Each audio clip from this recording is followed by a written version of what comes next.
magtubig yung ano. Okay? Habang nagdadagdag po kami ng sibuyas. Ano pong sabi ni Tibel? Dapat wag lagyan ng tubig. Tama naman na yung suka. Okay. And the fish itself, magtutubig siya. Okay. Kailan natin ilalagay yung talong? Ala, we have talong pala. Microsoft Office 2016. My gosh! Ngayon na ba yung talong? Yes! All of that! Okay, disregard. Kasi paano nila papadita? Okay, close. Ano ba pen? Paano nila papadita yung office? Marinig natin na lang para mag-ano siya. Hindi mag-ano sila dahil See? magbibigay ng budget kasi. Paano nila papadita ng Okay lang sa antivirus ng Microsoft Office? Akala ko di pa lalagay yung talong. Ano, ilalagay natin lahat. All of the talong. All of that, guys.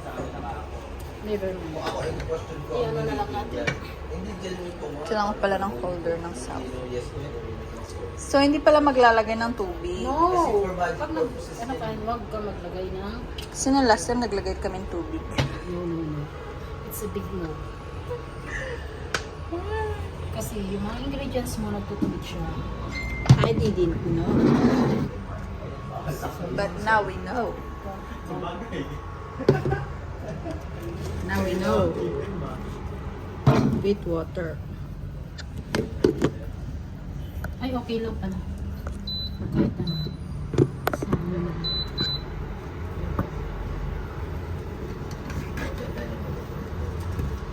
Kaya na yung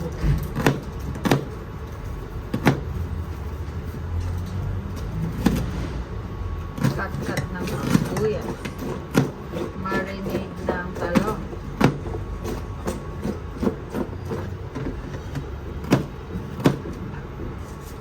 Ito po yung kakainin namin for the lunch. Bigay mo na dito yung...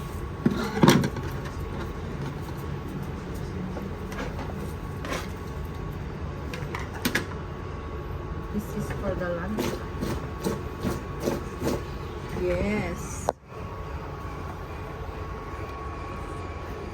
Takip mo, kasama pala yung talong. Alam mo. Akala ko nakita mo eh. My gosh! Buti nagkakasya pa po dun sa lagayan. Guys, kailangan ko ng kabayin, guys. Kasi hindi siya kasha, guys. Ito po yung process ng pagpapaksiw. Di po talaga nilalagyan pala talaga ng tubig.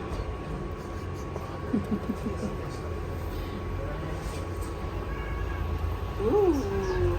Di ba may tubig na siya? Suka yun. Okay na? Yeah.